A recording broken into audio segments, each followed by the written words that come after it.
Knowing what to eat for breakfast to clear acne can feel so confusing. You might be wondering if you should be eating breakfast or if you should be intermittent fasting. Thinking thoughts like, can I still drink coffee? Should I drink a smoothie? Is it still cool to eat porridge? What can I eat that doesn't contain dairy, gluten, or maybe you're just thinking, let me just drink a turmeric and ginger shot and a spearmint tea and just leave it at that. At least then I'm not going to be causing any more breakouts. It can feel really overwhelming. In this video, I'm giving you all the information you need about breakfast as a woman wanting to clear acne. Let's get into the video. The truth is, if you're skipping breakfast and not getting your fuel from food, then you're going to be getting your fuel from stress hormones. Now, first thing in the morning when we wake up, our cortisol is naturally at its highest, and that is completely normal. But there are certain things that you can do to increase that cortisol spike, and there's things that you can do to support your body to make sure that that stays within a healthy range. And if you're someone who's waking up without an appetite, then for some people that can actually be a sign that your cortisol level is slightly too high first thing in the morning. And we need to remember that there is a range in which our cortisol and stress hormones should be within, and if it falls outside of that range, that's when we can start to get negative symptoms, and it can actually drive acne. So to answer the question, should you be eating breakfast, then yes, absolutely. You should be eating breakfast every single day, ideally within 30 to 60 minutes of waking up. So now you know that you should be having breakfast, then begs the question, well, what should I actually be eating for breakfast? And that's what I want to answer now. What makes a good breakfast is 30 grams of carbohydrates and at least 30 grams of protein. When I say carbohydrates, I don't mean just 30 grams of a food which is a carbohydrate. I mean of the total meal, we want 30 grams carbohydrates and 30 grams of that to be protein. In the mix, we will have some healthy fats as well. If you get those two things done correctly, then that's going to set you up really well for the rest of the day. And this doesn't have to be complicated. It can be incredibly simple.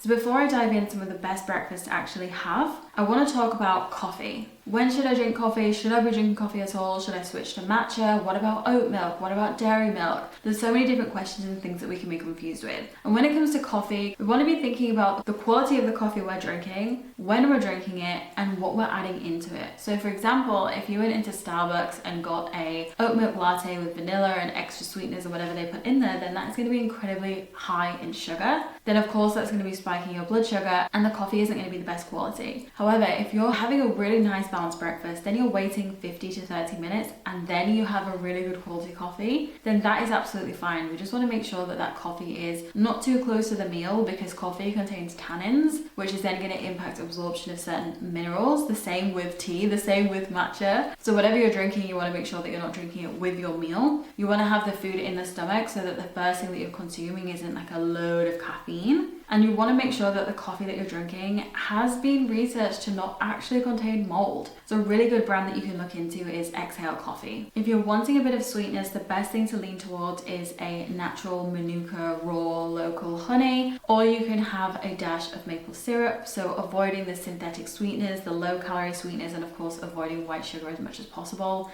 And in terms of milks, if you're someone that responds okay to dairy, then yes, continue having a bit of dairy in your coffee. Alternatively, if you're looking for a plant-based alternative, then my favorite is an almond milk, which is literally just going to be almonds, water, and sea salt. And yes, you can make this yourself at home, but one of my favorite brands is Plenish. And the same goes for matcha, because even though green tea powder, when it's ceremonial grade, is incredibly beneficial, it has so many benefits. If you're just dumping in a bunch of sugary sweeteners, then yes, you get the benefits from the matcha, but you get the downsides from all of these sweeteners. And I'm not saying you can't have them. I'm just saying that if we're loading our body with caffeine and sugar first thing in the morning, then obviously our blood sugar is going to spike at some point, not too far after, at the same time as driving the stress hormones. So then we have two of the biggest drivers of acne, which is increased cortisol and imbalances with your insulin. Another question I get asked so often is for the women who are in a rush first thing in the morning. They don't feel like they have time to sit down and eat breakfast, let alone actually make your breakfast. And this is going to be all about prioritization. When we start to understand the benefits of having breakfast and know exactly what we're eating and that it doesn't have to be complicated, then we're more likely to actually do the thing. So now knowing that having breakfast that is balanced with 30 grams of carbohydrates and 30 grams of protein is going to help your body get your energy and your fuel from food and not from stress hormones, therefore helping your skin, keeping your blood sugar balanced throughout the day, then what that means is when you are having breakfast, it's going to be supporting your acne directly by reducing the amount of sebum that could potentially be produced within the skin. Because what we know from the research is that spikes in cortisol and spikes in insulin can directly increase the sebum production in the skin. But to help you save time, the first thing you can think about is preparing your breakfast the night before, giving yourself some more time in the evening to actually prepare. It doesn't have to be complicated. Like like I said before. So what you can do is you can actually have leftovers from your dinner and just have that for breakfast the next day. We don't have to eat breakfast foods just because that's what we've been typically doing up to this point. The other thing is prioritizing going to bed earlier so that you can wake up a bit earlier and make sure that your breakfast is a ritual for you. Now, I've gone through various stages in my life, from waking up at 5 a.m. so that I could put on my makeup to cover my acne, waking up at 4:30 a.m. to go to the gym during different phases of my life, and also times when I worked a 9 to 5 and I commuted an hour every single day. And throughout all of those different phases, I made sure to prioritize waking up so that I could eat breakfast. Now, if you are in a rush, what you can do is you can have something small at home just as you wake up, and then take your full breakfast to work with you and eat that at your desk before you start working, because we want to make sure that how you're eating the food is taken into consideration as well. To recap what we've mentioned so far is, yes, you want to be having breakfast and you ideally want to be eating that within 30 to 60 minutes of waking. If you can't get your full breakfast in at that time, maybe you're working to support your appetite, bringing the appetite up. Start with something small, we'll talk about the specifics in a moment, and take your full breakfast to work with you to eat before you start working so that you can focus on not being distracted whilst you're eating your food. It's going to be 15 to 30 minutes after you finished your breakfast when you would then go ahead and drink your coffee, your matcha, or even a green tea or another kind of herbal tea.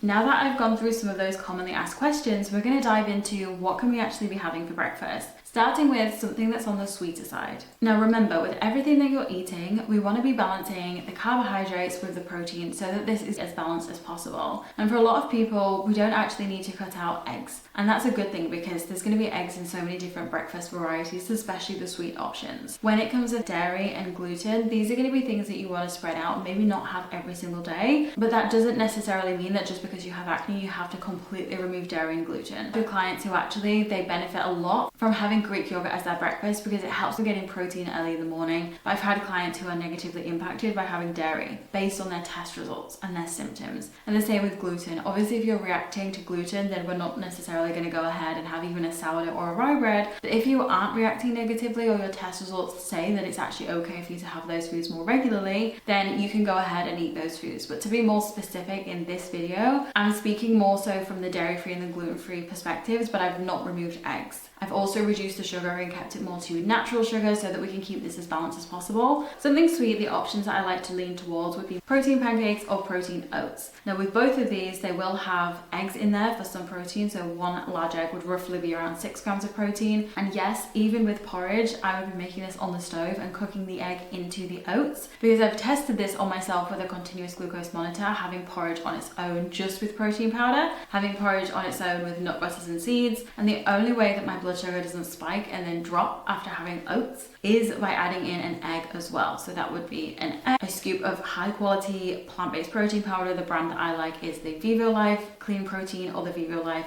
Performance Protein. I will also add in flax seeds and chia seeds for some extra fibre and again a tiny little bit of protein in there, just to really help to keep this as balanced as possible. So when we're thinking about protein oats, half a cup of oats, 1 egg, portion of the protein powder, chia seeds, flax seeds, a good quality almond milk, and then topping that with some sort of low glycemic fruit option such as berries. Now you can have banana, but obviously this meal is already quite heavy in carbohydrates from the oats, so I would be leaning more towards those lower glycemic berries, and that is typically quite a balanced breakfast of choice. Then when it comes to protein pancakes, we would be looking at the protein powder again as well as the egg, mixing in some sort of gluten-free flour, and then again almond milk, and topping that with, you probably could think about topping this with a banana and maybe a little bit of honey if you have leaned more towards the almond flour as opposed to oat flour, for example. Some people will be okay with rye flour, but again, if you are avoiding gluten at this stage, then you want to switch more towards gluten-free alternatives, and I am going to put recipes for both of these in the description box below. Next, we have something savory for breakfast, and this is going to be my preferred option when it comes to breakfast foods, because it's making sure that your blood sugar is staying as stable as possible first thing throughout the day. And the first thing is to be leftovers from lunch or your dinner. Another great option would be an omelette with some sort of meat added in there, as well as some vegetables, and then some sweet potatoes with a drizzle of olive oil. If you are wanting to lean away from eggs, then you can do a savoury mince option on top of a sourdough or a rye bread, adding some vegetables, herbs and spices into that. That's going to allow you to get in a really good amount of protein without having to use protein powder, without having to use it. If you have a bit more time, maybe on a weekend, you could do a scrambled bowl with some scrambled eggs or some mince, some roasted potatoes, cooked tomatoes, avocados, roasted spinach, roasted mushrooms, just making that more of a well-balanced savoury meal. Next option is something prepared. So if you are in a rush and you want to just grab something and go, then these are the options that you should go for. One of my favourite things is egg bites or an egg-based casserole, because in this, of course, you have the eggs, but you can also add in different types of meat, different vegetables. You can add in potatoes, sweet potatoes. So it's a very balanced meal option that you could just take in a container and go. You can make this in advance and have this a few days in a row. It's also great as a snack. Obviously for breakfast you'd have a slightly larger portion, and this is also very similar to something like a frittata, where you are making it in advance and then you're taking it to work with you. So again, I will include the recipes below. And if you're wanting something more sweet, then one of my favorite things is chocolate protein muffins. You can just pack a few of them into a box and take some blueberries with you and then have those on the go. Because a recipe of protein muffins would be protein powder, eggs, and nut butter of choice, some cacao powder, some nuts, so it's really well balanced. Again, you can take that as a snack as well. And I also want to talk about the types of breakfast that I actually eat personally, because I'm someone who, I don't want to spend a lot of time in the morning making breakfast, but I also am not going to be preparing it the night before. And I like to have a combination of both savoury and sweet. So my typical go-to breakfast right now is starting with scrambled eggs with some sea salt on top, and then I will eat that as my savoury starter. And then I will go on and I will have a bowl of porridge where I will do half a cup of rolled oats, a scoop of Vivo Life protein powder, ideally the Perform protein because I prefer the flavour. I will add in a teaspoon of chia seeds, teaspoon of flax seeds. I will use almond milk, and then I will have some blueberries on top of that. So as you can see, I have both the savoury and the sweet, and that is a very well balanced meal. At times when I have been moving away from eggs, what I've done instead is, instead of having eggs, I would do about a third of a cup of cooked mince, whether that would be beef mince or turkey mince, cooked together with some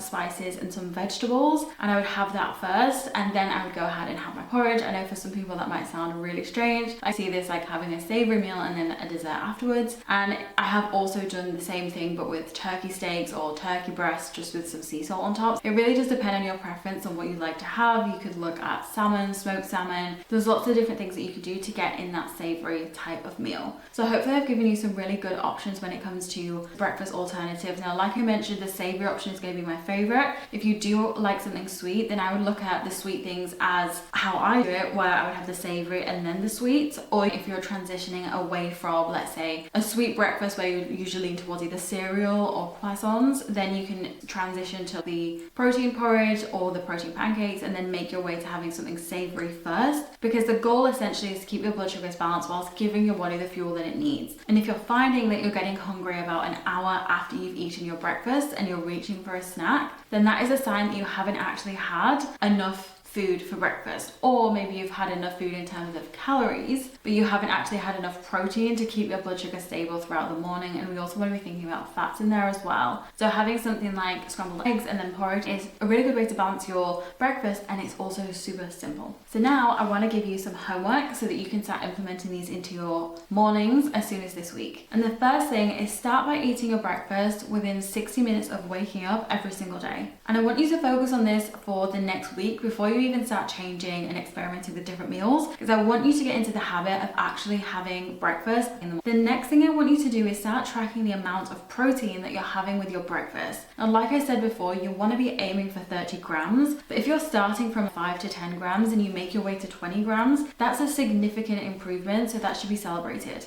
Number 3, I want you to track the amount of carbohydrates that you're having with your breakfast. And if your carbohydrates are just coming from fruit, you might want to think about adding in something a bit more starchy as well to give your body and your hormones the carbohydrates that they actually need. So you could think about sweet potatoes, oats, but fruit is also an excellent option, so definitely don't overlook fruit. Number 4, I wanted to start testing out different types of breakfast and the different recipes that I have given you, just to see if you prefer something sweet, something savoury, something prepared, or something like I had where it's a combination. You want to make sure that you have ideas so that you're not necessarily waking up and confused in the morning. You want to know that as soon as you wake up in the morning, you know exactly what you're having, because you want to remove the barrier that is blocking you from actually having breakfast. And one of those things is, the first thing, obviously not knowing what to eat, not knowing if what you're eating is correct, and wanting to clear your skin. And I've given you the solution to all of those different things. And number 5 is I want you to make this a habit and a priority. In fact, if you're not eating a balanced breakfast every single morning within the first hour of waking, I wouldn't even go much further than that. I would focus on getting this in first, because that is going to set your blood sugar up for the day. So make sure that you're making your breakfast a priority. And like I said, I'm going to link all of those recipes below, but I'm also going to include my free Fundamentals of Acne Nutrition course, because this is going to give you a lot more information of using your nutrition to actually clear your skin throughout the entire day. And if you have liked this video, then you're going to love this one here, where I'm breaking down the 4-step process to clear your skin through nutrition without feeling like you're restricting a ton of different foods. So I'll see you in the next video.